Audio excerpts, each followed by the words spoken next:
discussion, which is called the Philanthropic Family, Key Questions and Conversations. We're excited to have you all here with us today. This is going to be a dialogue. We want to give you a little bit of an information on how you can participate. So we're hosting this in Zoom. All of the functions are available to you in the toolbar that is typically at the bottom of your screen. You can submit questions for the presenters and the organizers using the Q&A panel. So you've got a little button that says Q&A, click there. We'll be able to tap into those for our Q&A session at the end of our discussion and also along the way. We can also participate in the chat, which is what we've already been doing. Again, use the chat button, set yourself to everyone so that people can enjoy what you have to say. Feel free to share your experiences or other questions or comments as we go. Part of the fun is learning from each other, so we'd love to see you participate there. We also want to let you know that we will gratefully welcome your feedback through a post survey. When we are done today, a pop-up will appear on your screen with a few brief questions, which really do help us think about future programs that would benefit you. It's also the easiest way to connect with us for a follow-up if that's something that you're interested in. So please pay attention to that. We would love to have you spend just a couple minutes providing your feedback to us there. Also want you to know that today's presentation is being recorded, will be provided within 48 hours by email. So you'll get an email from us in the next day or two with a recording with some additional notes and resources on the topic. So keep an eye out for that. If something happens, you don't see that, please do feel free to follow up with us. We'd be happy to send it back to you. All right, so with that, I'm going to introduce our panelists for today. First, we have Kate Barnwell. Kate comes to FBCG, previously having over 10 years experience as a non-family leader serving in a family enterprise, as well as work in other settings. She guides families in governance and evolution to support their goals for ownership continuity. And one of the things that she does is helps families manage the nexus of family vision and the structures that support it, including in the philanthropic realm. So thank you for being with us today, Kate. Thanks for having me. Welcome, everyone. Our other panelist is Stephanie Brun Pontet. Stephanie has over 15 years of experience in advising families on governance and continuity planning on a wide range of issues. She helps families align on the structures and knowledge that they will need as they move away from the owner-operator model and into more complex structures with more stakeholders. And she is skilled at developing frameworks for next-generation collaborations. Hi, Stephanie. Hello. Both Stephanie and Kate bring to the table experience in talking to families about philanthropic matters, particularly grounded in the experience of how you connect that with the family's goals and future vision. So we're going to have a great conversation today. We're excited to have them with us. A couple more things before we dive in. We value confidentiality. So cases, anecdotes, examples that we share we've either had permission to share them or they will be disguised, amalgamated, sanitized for your learning pleasure. We have a lot of experiences to bring to the table. We do that with a strong focus on protecting the confidentialities of the families that give us their trust. So that'll be part of our focus. We'll also introduce questions anonymously, so we will not identify you by name. There's also an option, I think, to check that box to make you extra comfortable with that. But when I read those out, those will be anonymously shared. And this is an educational dialogue, so this is not meant to be specific advice for your family, particularly as we talk about the nexus of kind of philanthropy with things like estate planning and things like that, which may come up in the discussion. Those are things that you should consult your advisors about before making any decisions. All right, with that, I think we're going to jump into the conversation. All right, so we've got some polling questions that we want to start with. It was important to all of us to get a little better sense of who's with us and where they're coming from. So we're going to start with the first poll, which is, what is your most important goal with philanthropy for your family? We've given you a few choices here. If your choice is not here, you can feel free to share that in the chat. We'd love to hear that as well. And call it out as other so we can count how many are not on.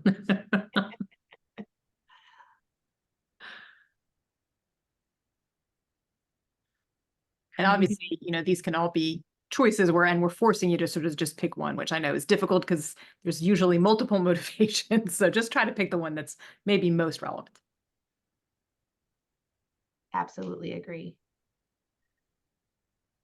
All right, the answers are still rolling in. I think we're getting to a pretty good spot.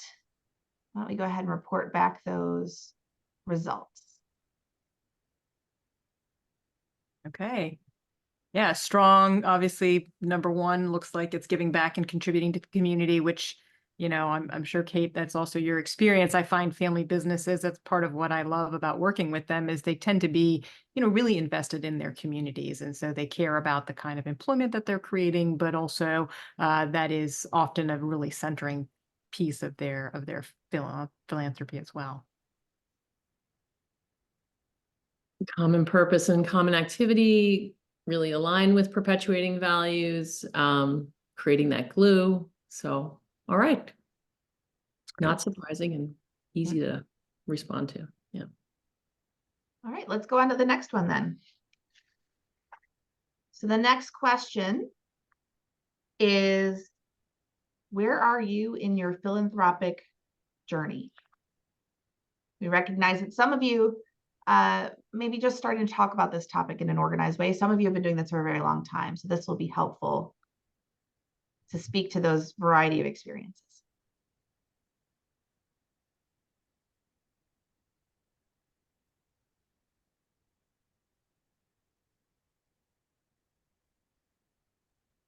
Yeah, and I think we've, worked with families at all of these different stages. And so it's helpful for us to think a little bit as well as we reflect on the diversity of our audience. What are going to be the issues that might be most on your mind, depending on where you are in the process. Agreed. All right, so here are results. Okay. Some active groups. Yeah. Interesting that such a high proportion have sort of a foundation or similar structure in place, right? So that speaks to a fair amount of well-established processes, I guess, in this group, as well as a good mix of folks that are kind of in the early stages or the reboot. That also can happen, right? A lot of times as you move to intergenerational transitions across the overall enterprise, that also opens up questions about, do we need to revisit how we've been doing our giving, et cetera. Cool. And our last question is, who leads or oversees your family's philanthropic initiative? This is another one where we're forcing you to pick one, and there may be multiple stakeholders involved, but thinking about the primary energy behind it or the primary decision maker. Who is it? And if it's not on this list, this is another opportunity to share in the chat of how you're managing this. And this is another example of where, we hope through these kinds of conversations that you learn from each other, because I think it can be interesting to see, oh gosh, okay, other families, right? This is where this activity is housed. And so that's just useful information to be aware of.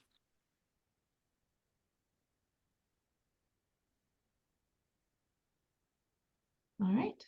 Okay, so we have quite a few other. One I see is a family business center, which is that's a great opportunity. Those are burgeoning organizations. Yeah, and again, I'm unsurprised that the majority of our respondents here, this is managed through a family council or maybe a task force or a committee that's been stood up. Depending on how formalized your family governance piece, may influence whether or not you even have something that you're calling a family council. So neat. It's interesting looking in the chat too. There are a few people who feel like they're the person who is primarily responsible as well, which is has its own pressures and opportunities. Yeah. Oh yeah.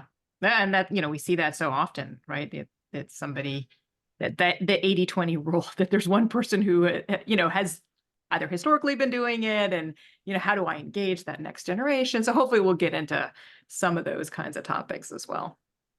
Great. So we're going to go straight into the conversation then. Thank you all for your participation, giving us a little better idea of your experiences.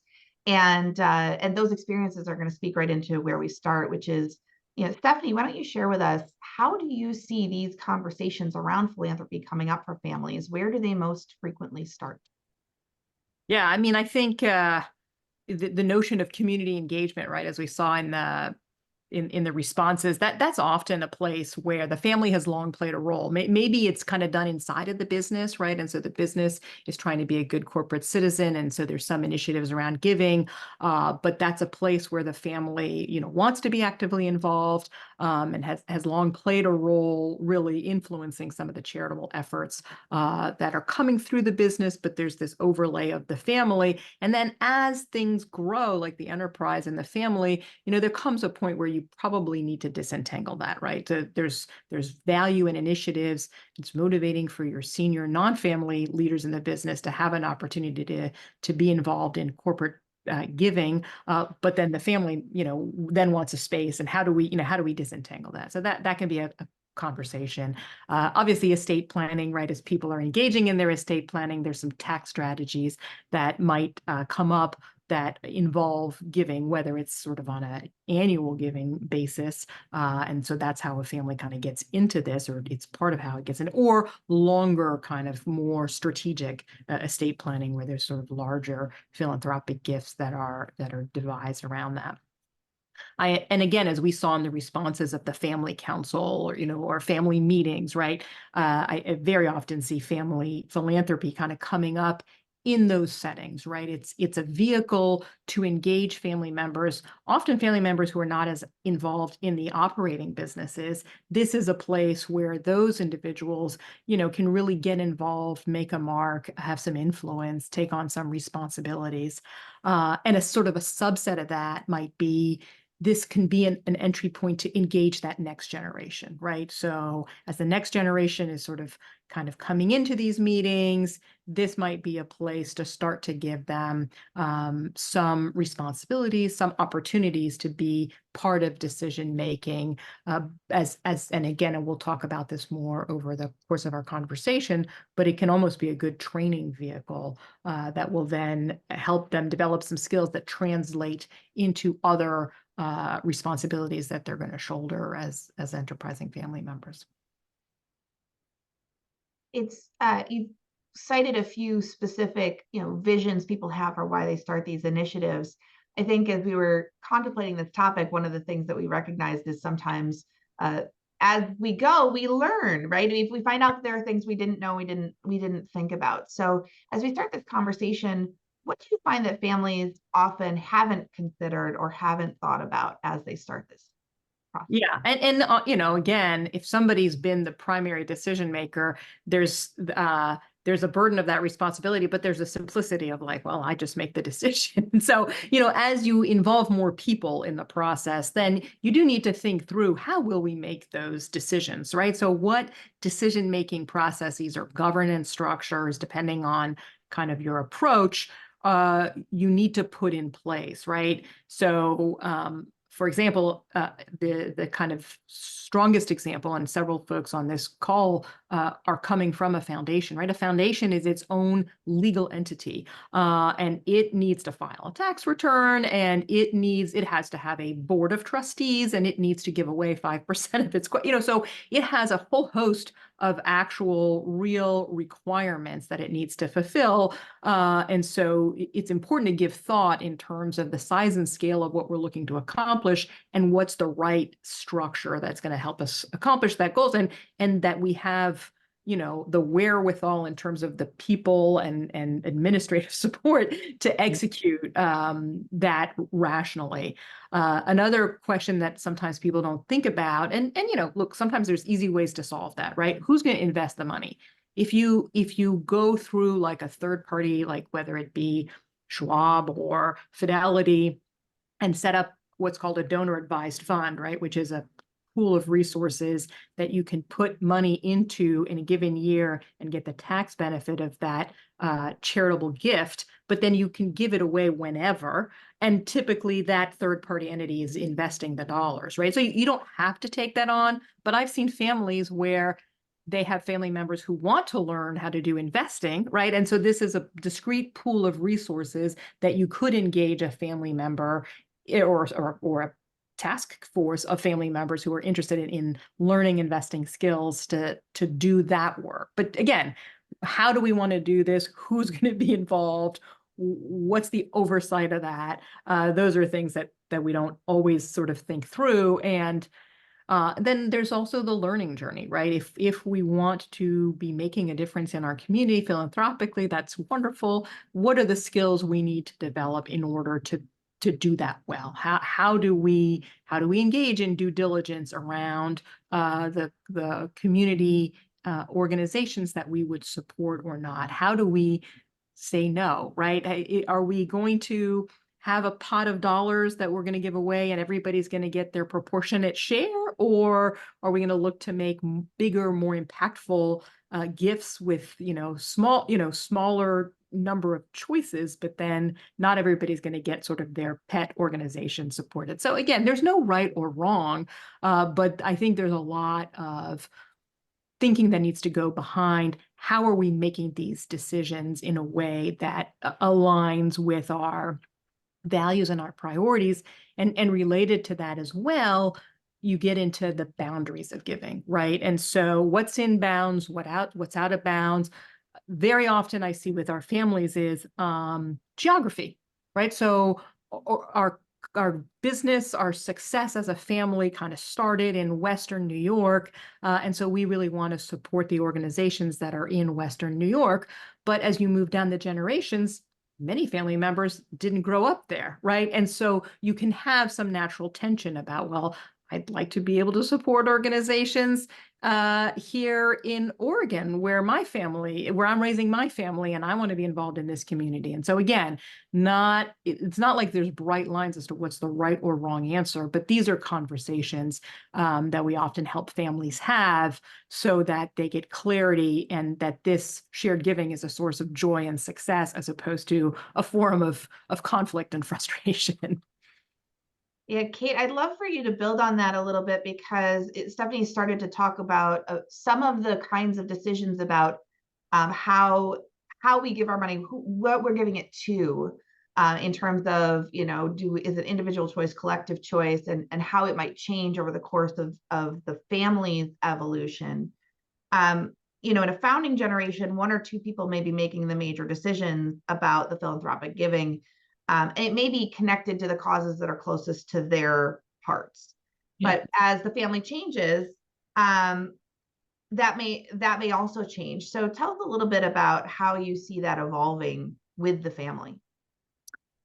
Thanks, Christy. I think the like many parts of a family business system, the giving by the founders works until it doesn't. And then as the evolution of the ownership, ownership starts transferring to the next generation and the next, and people don't live in the community where the core business is. The geography is a remarkably strong influence on the need to shift. And I think that has a lot to do with the traditions of philanthropy in the United States, and in particular, where giving to your community, supporting your community is whether that's a faith organization, this local, scouting organization, those are the kind of long-standing traditions. And when people put down roots away from the family core, that is going to be, it's something kind of sneaks up sometimes. And I've seen in clients, they go, we have people living coast to coast now, just not in the Midwest. So it comes, some clients take it on as a way when they revisit their vision and goals for their family. And they say, we really haven't well addressed this particular topic. A lot of the donations that have come from the shared assets have gone out through the business, and the business is this civic leader. But now the owners of the business live in many communities, and they have professional interests away from the family business. So it's really, the family has to kind of go back to basics, and the finding alignment about how to deploy the wealth that's generated by your family business, the shared wealth that you own together, is really, it's one of the fundamental tasks of that group of owners. Whether you're a beneficiary of a trust or a direct owner, whether you can vote those shares or not, it's still it's a message that the owners want to be able to transmit to their board of directors. This is what is important to us: reinvestment, distribution, or donation. So that comes through the family being clear on their vision for the future. And typically the forum for philanthropic decisions is not with the board of directors of the business, but it's with the family council or the family office, as we saw in our poll. So, you started getting very much into the governance questions, and we find it's useful for the families to lean on those vision values discussions, use them as a guide in this context. And that can be really useful. To go further, talking about, instead of geography, talking about time. And if your philanthropy is coming out of a long history, many generations, that's going to be a more intentional, perhaps, evolution or integration of the past with the future and the present.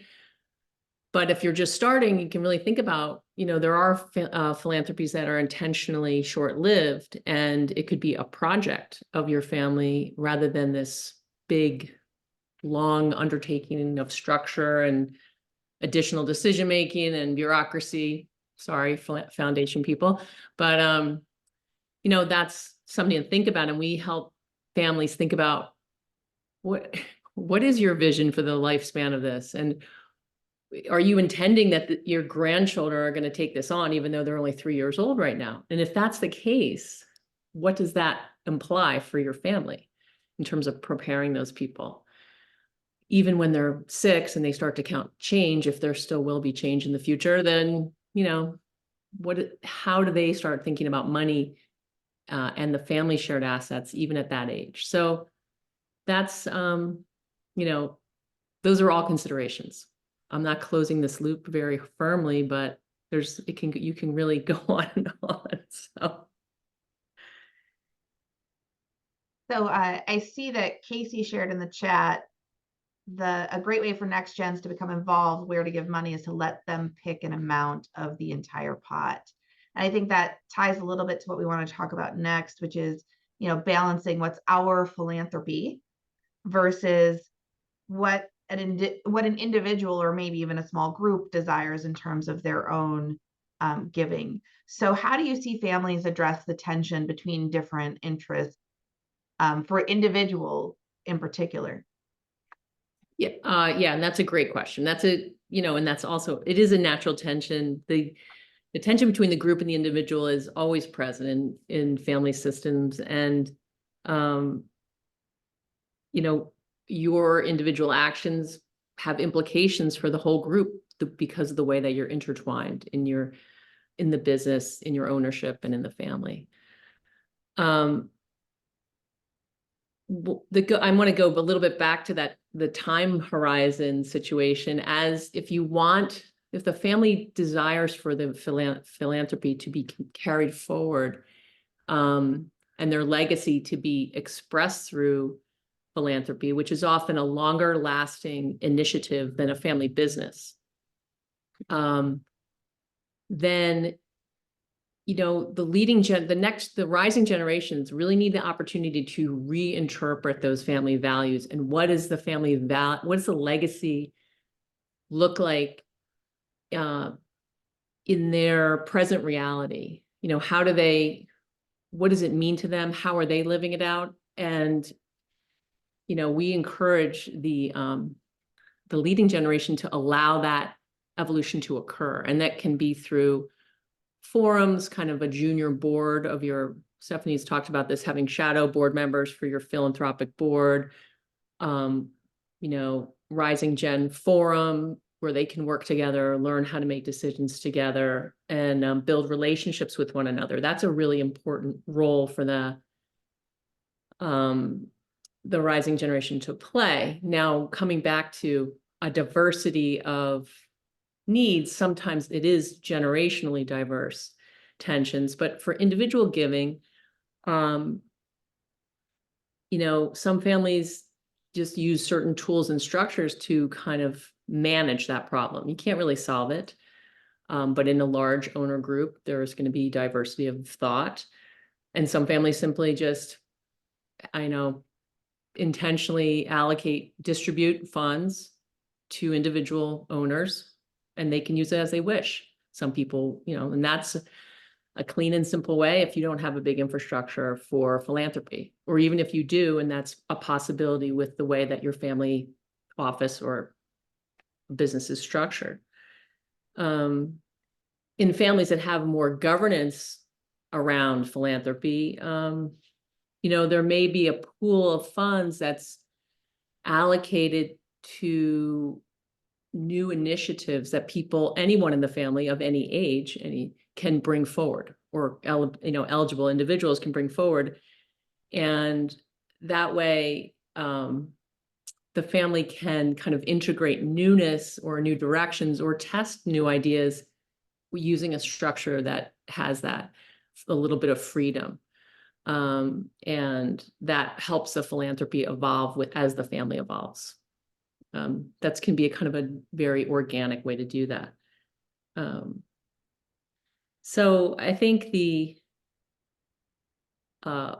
ultimately what we favor, though, is creating more family glue rather than less. Ownership.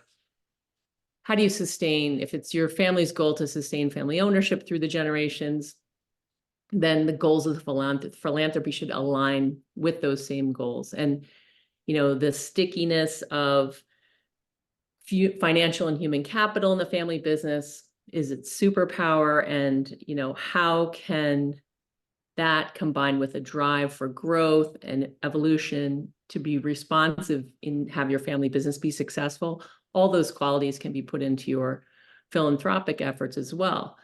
And, it's just, as Stephanie said earlier, it's another point of contact for family members who may not be interested to work inside the business or be active in the family office, but to be active in perpetuating this legacy of innovation or, very deep community support through the philanthropic efforts. So it's another point of connection and commitment that can sustain the philanthropy and the ownership group. Thank you, Kate. I think as we go into the next question, Stephanie, I want to remind everybody, first of all, that we will have some Q&A at the end. So if you have questions you'd like to submit for our presenters today, we will go to those at the end of the conversation. And I'm thinking about our next topic, Stephanie, is around kind of the way that structures around decision-making and governance change as we progress in the family. And I think what I've heard you and Kate talking about also is, sort of the need to update vision and values as you go, which, these decision-making structures are very tied to sort of vision and values as well. I see a lot of energy in the chat around how do we go back and create these vision and values. So can we talk a little bit about what advice do you have for families that are thinking about the structures and governance around their philanthropic efforts? And maybe you have an example to share of how that might support the, sort of either recreating or reaffirming that vision and values.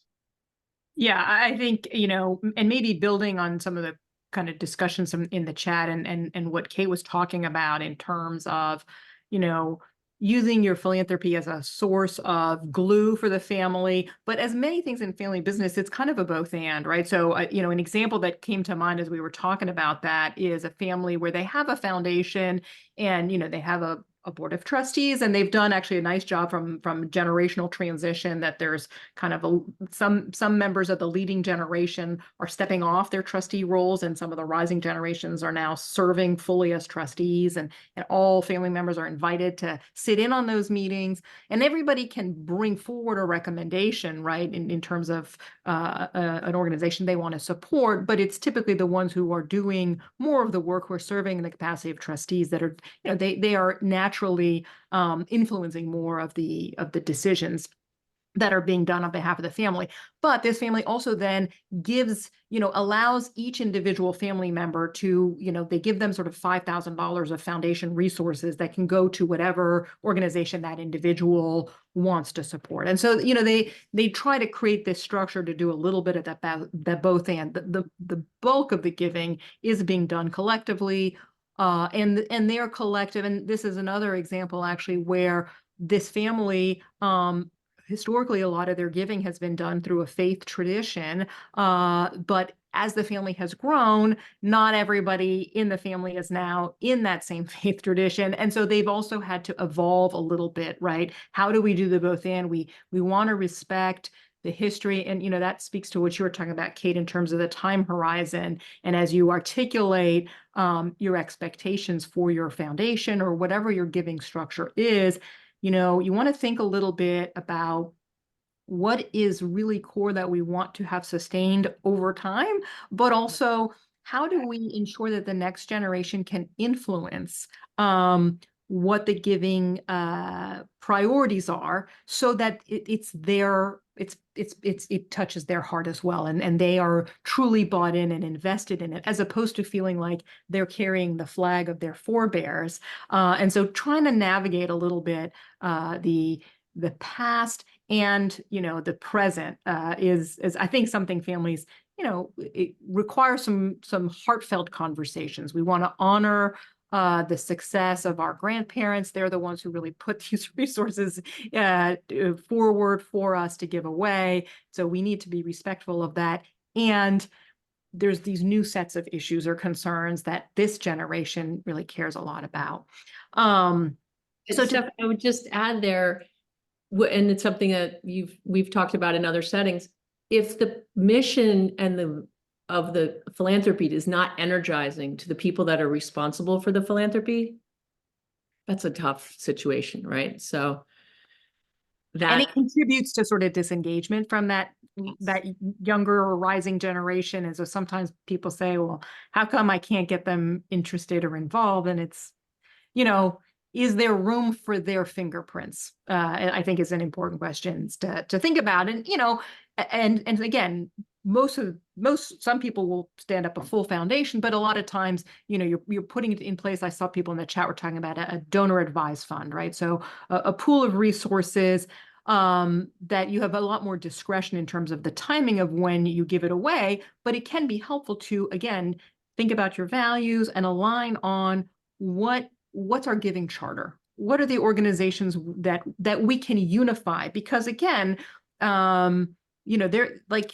if we're giving money, like I might be motivated to give money to my kid's school, but that may not be motivating to you if your kids are not going to that school. So it's not that it's bad to give money to my kid's school, but where are the causes that we can really all get behind, and how do we articulate that? Somebody mentioned in the chat, making available some resources for the next generation. I work with a family where they have the privilege of giving away a significant amount of money that is taken from the profits of the business. And yeah, we put together a charter in terms of what were how were they going to prioritize the choices. They each bring a recommendation. And in this context, I try to push them actually not to divide the pie equally, right? Like, okay, there's 4 family units that are bringing. Yes, we could divide it 25, 25, 25, but we're perhaps losing the opportunity to learn to make some tough decisions. And that's, part of the value, especially if this is a next generation tool. Part of the value is helping them develop competencies as stewards and thinking through, it's in business and in other decision forums. It's not like everybody just gets their equal amount of choice, and some causes we can more readily support. And so again, that can be valuable to create paradigms that push us right into making some harder decisions. And also think about where can we differentially make impact? So I worked with a family many years that was in the food business. And actually when the pandemic hit, they were able to turn on a dime a lot more quickly to address food insecurity issues that were happening to school children who typically got their meals in public school, and then the schools were shut down. And so, they were able to both put financial resources towards some giving, but also use in-kind materials to be able to do some outreach into their community that, again, it's a cause that they all are all supportive of, because again, this is how they make their money, is in food. And so they're mindful of food insecurity. And so that's a rallying point for the family. I have another family I worked with where one of the next generation family members had severe disabilities. And so that again was a rallying cry. The family put resources towards both medical research, providing support services to families that were less financially independent as they were. And so it was much harder for them to access the specialized care. We did walkathons with the younger family members, right? So that was also a way to engage in philanthropy in a way that you could physically do stuff as a family, right? Like I always think of Habitat for Humanity is that sort of an activity that we can all do together, and to what extent does our family want to be engaging in philanthropic support that allows us to roll up our sleeves and be involved, whether it be serving on a board or whether it be actually kind of physically getting engaged with the community or in a task together, because that can also, to Kate's point, be a way to build that family glue, because candidly, it's easy to stroke a check of somebody else's money, right? So, and so to the extent that the family's philanthropy is part of like sharing our values and really being committed to helping others, how do we think about the opportunities that we might be creating for some hands-on collaborations too? Yeah, it is an opportunity when you mentioned board service for younger family members are enabled by their family's philanthropy to be active on boards of the grantees. That can give opportunity for real education, whether they're serving on a committee, whether they start understanding the operations of the grantee, how their family's wealth is impactful in in a very granular way. Those are privileges and unique opportunities, but they can be really positive for the both the grantee and the donors. So yeah, and it also brings up another point that I think families struggle to navigate. How do you, there's a due diligence learning in terms of how and when should we say yes and to what degree, and leaning into support services like your local community foundation that may be able to help you sort of partner effectively with the right organizations in your community. But also, how do we say no gracefully, right? And so that can be a challenge, because you might get a lot of opportunities to be invited to serve on a board or what have you. And while it's great to take those up, you also kind of can't get overserved on that. And there may be organizations that are less of a priority to you. So wanting to be a good member of the community, or if it's a friend of yours who's involved in that organization, that can also be a challenge. And so thinking through, and again, the community foundations can really help you. Families that I know with, they have, their donor advised fund is managed through a community foundation, and the community foundation then helps you to communicate your gifts, because that also will allow you to say, do we want our name attached to this gift, or do we have a priority for some privacy and want to be able to give anonymously? That's another conversation that families need to think through. A lot of families that we work with are quite humble, and they're uncomfortable a little bit with being so visible, or they're concerned that if everybody and their dog is going to start to ask me for money if people know that we're making these kinds of gifts. On the other hand, I have a very humble family that that was their bias until somebody said to them, you are really well known and well regarded in this community, and if you make a lead gift, a visible gift, either in the name of your business or in the name of your family, other significant donors will follow. And so you'll have more impact. So it's not an easy answer, like, should we be more public or more private with our giving? There are trade-offs, and again, conversations the family needs to have to navigate that. Yeah, and just to pick up a question in the chat, how do you say no gracefully? Again, we'll circle all the way back to, what are your family's values? What's your vision for your philanthropy? And you have a shared responsibility, a communal responsibility in that philanthropy, and that's your, you have guidelines and boundaries, and that's your basis for a constructive conversation with or a short conversation with the person you're saying no to. Right, I think we're going to do one more question. Stephanie, in your last, what you were sharing, you were talking about some of the opportunities for giving next gen opportunities to develop skills and to engage in philanthropy, and the ways that sort of sets the stage for future involvement. I'd just like to circle back to that. Is there anything else that you would share with this group in terms of opportunities that you see for creating structures or processes, or just ways to create engagement in that next generation?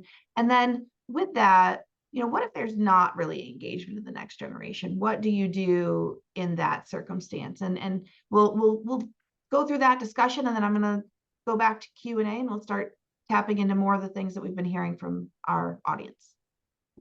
Yeah, I mean, I think, maybe to answer both of those questions at the same time, I find some families have had success by, attending, like doing a site visit, right? Let's go see an organization. I remember being, in a different city than where the family, most of them lived and worked, but they had facilities in other communities. And so we were doing a meeting in this community, and we went to see basically like a hospital center that the family had supported in a community that really didn't have access to great medical care. It was really powerful, right? And I think it was very inspiring for that next generation to see the kind of impact, the level of services that their family's generosity was putting into this community. And I think that was really motivating. It was a great sort of learning opportunity, again, sharing our values, sort of helping younger generation appreciate just how privileged they are, but also just sort of seeing like what a difference it makes to be a significant philanthropist. Kate alluded to it earlier. When you have like whatever your decision-making body is, whether you have a foundation and so you have a board of trustees, or you have a task force, right? But they have a process for looking or maybe twice a year they get together to say, let's make decisions about our giving. And so observing, right, this decision making. I had a family member say to me recently, to the question of like, how do you say no gracefully? She went to lunch with her father, who's been a tremendous philanthropist for many, many years. And they went to lunch with somebody who was soliciting them for a gift. And it was a very nice conversation, but her father basically was making it clear, managing the expectations of the person, that they were probably not going to provide them with a lot of financial support. And so, having them at the table in those kinds of conversation is just super powerful. And so I think that was a really neat experience for her to see that. I think leaning into places like your community foundations or other resources, because again, the parent adult child dynamic, sometimes they will take in the wisdom or the perspective from a third party a little differently than from the parent. So that can be helpful. And we talked about this idea of how do we maintain the values that are really central to our family and that we want our giving to reflect, but also allow some flexibility for the next generation to influence it in ways, to support causes that, maybe weren't even on the radar of a prior generation, but to connect it to, right, the higher purpose or the values. And so just having those conversations, I always find sometimes when family are in a lot of conflict or anxiety around these issues, when you actually help them have the conversation, there's more alignment there than they realize, right? And so sometimes it's just kind of like, how do you how do you interpret this value in new and different ways, and that will bring more energy from that rising generation. Thank you. I think that that question of engagement is often very top of mind for folks. So I think that's a great place for us to wrap up the formal discussion. I'm going to share just a couple of things before we go into Q&A. So again, we'd love to get your feedback on today's program. That'll come up after the end of the discussion right on your screen. Take 2 minutes. We would be really, really grateful for that input. And then we want to point you to additional resources. There's been a lot of really great resources shared in the chat among those of you who have obviously been working on these things for a while and found great things that you can tap into. FBCG's resources, our website is the best place to start. So at thefbcg.com, Stephanie and Kate recently wrote an article on philanthropy, which will go with your materials that you'll get after this session. There are on multiple topics around philanthropy and other family business, family enterprise, legacy, next generation, all of those issues. Use the search bar and you'll find pretty much anything that you're looking for there. We also have recordings of our previous webinars and books in print on a variety of different topics that might be pertinent. So please do feel free to check those out. And let's go into questions. One of the questions that we got was, how do you address the tension between the way they phrased it was abundance and scarcity mindset? And in particular, if you have family members of different means, some of which may be, sort of living modest lifestyles and are in a setting where they may be giving away very large amounts of money that make them uncomfortable. How do you address the family dynamic around that, helping to prepare them to be good participants? What do you see in those situations? Yeah, it's a great question. And I've seen more recently, I suppose, family members where there's also some amount of guilt around the wealth, so where they may be in a place of abundance, but have a lot of discomfort. And again, I think that touches on the notions of, gosh, how do we manage our notions of privacy around this? But also, I think when you have families where there is a great divergence in terms of, because some families that is a reality where there's individuals who are kind of coming at this from a very different place personally, right? Then they're tapping into family resources, but they're living on a teacher's salary. And so, that the reality of sort of their day-to-day life versus the kind of charitable giving that they have the privilege of doing. Again, I think helping people, I see so much joy in families that are able to do philanthropy well, that they see it as such a privilege that they have. And so, to what extent can we help family members see this opportunity that they have as something that is really exceptional, right? That they're going to be able to be a philanthropist at a level that is out of proportion to the rest of their lifestyle. But, is that a way for them to really give back, make a difference? Again, if you're a teacher, you may have insight and line of sight and wisdom about where there are needs in the community that maybe some of your family members who are living in a different life are a little bit unaware. And so how can we learn from each other, given sort of the different life journeys that people are on, with respect, and hopefully have this opportunity bring people together? Yeah, I think that's absolutely right, Stephanie. Part of it is within the family, creating awareness of where different people are coming from. That's not to make the assumption that this is all, we're a monolith, and developing that appreciation does help also strengthen the family and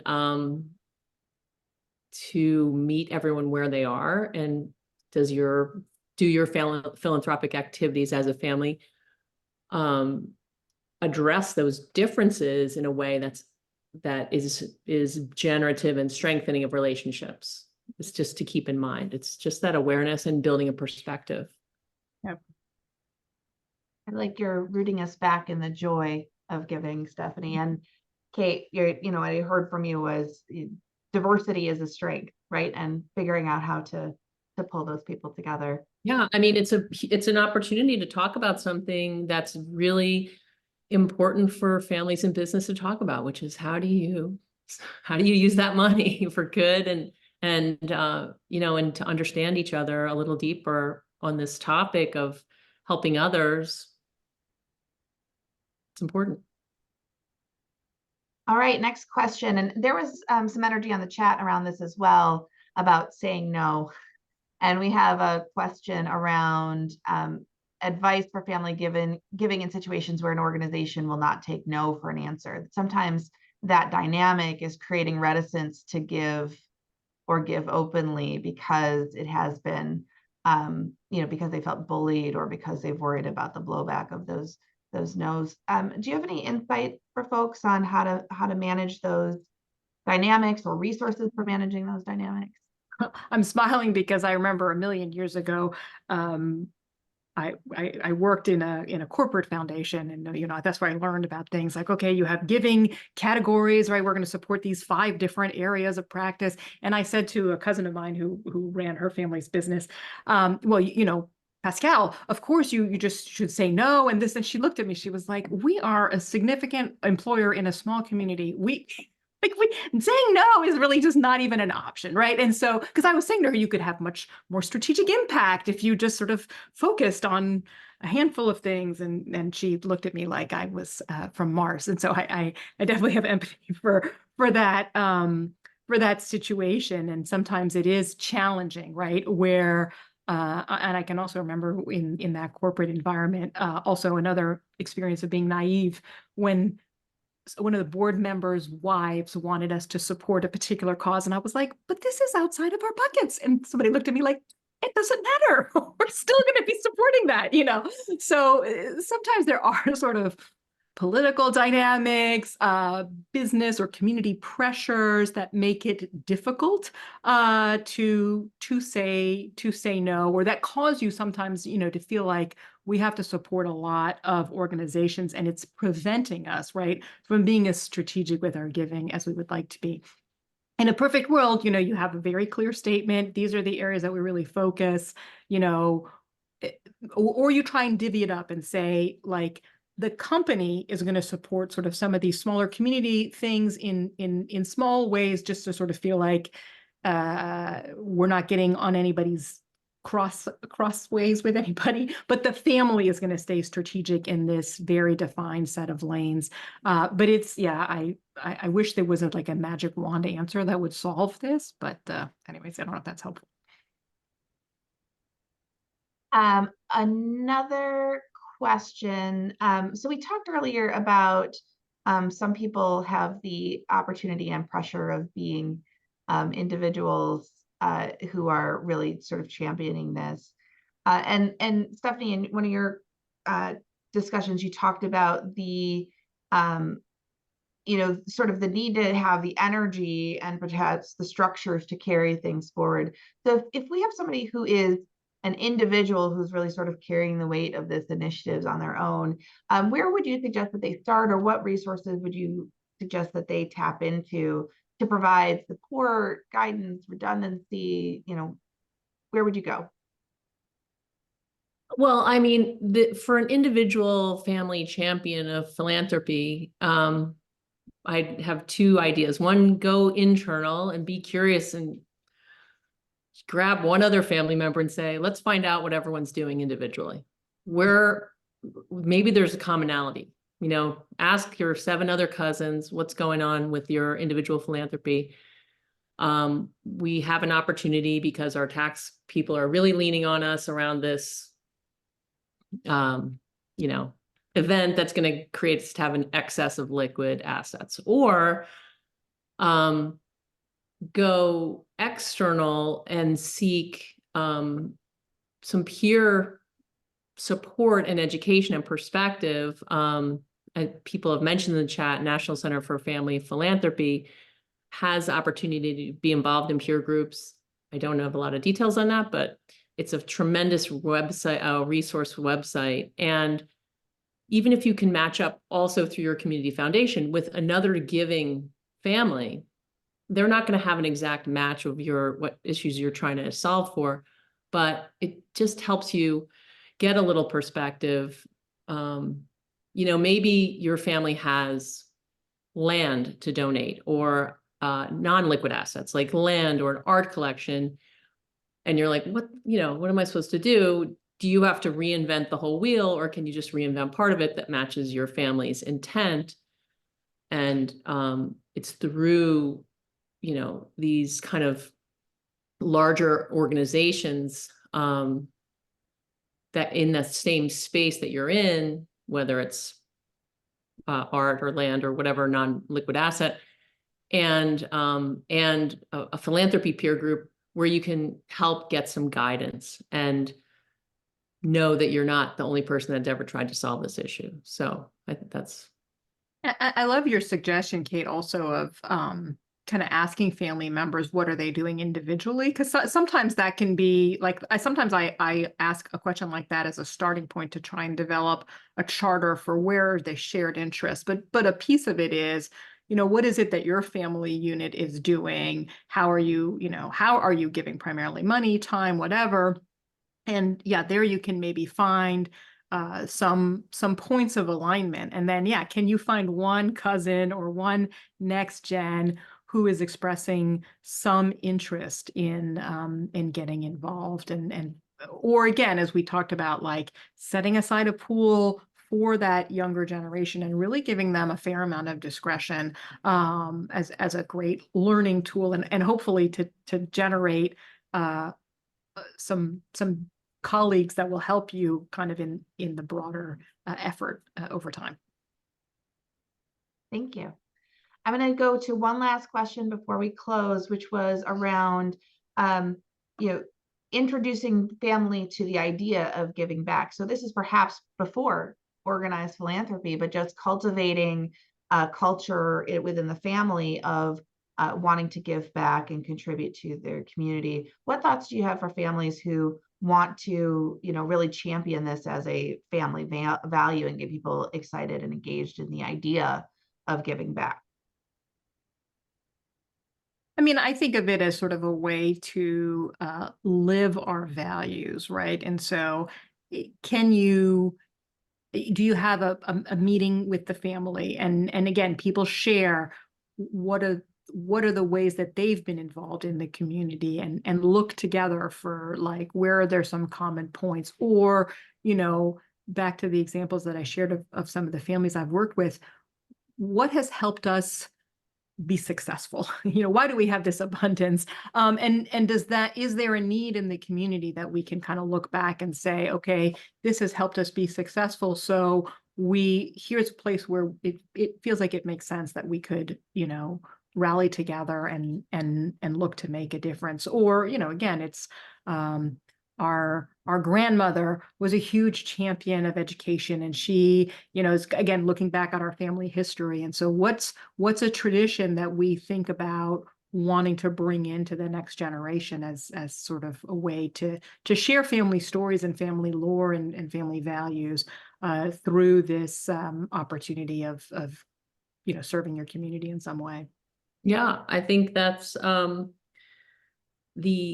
some families at their annual meeting or all family meeting take on a service project as one of the things they do. And, it's often a physical activity, and that can really spark new conversations among family members who don't know each other well, and they're carrying something or packing something or, preparing community letter, whatever the activity is. It can be a real bridge across generations and time and distance.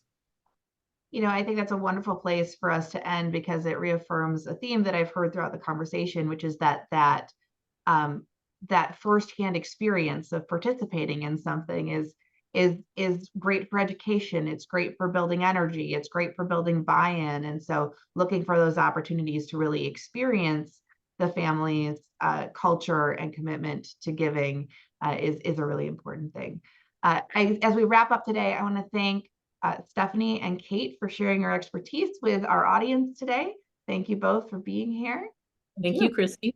Thank you to the audience who has been wonderfully sharing their thoughts in the chat and through their questions. And we hope that we will see you again at a future program.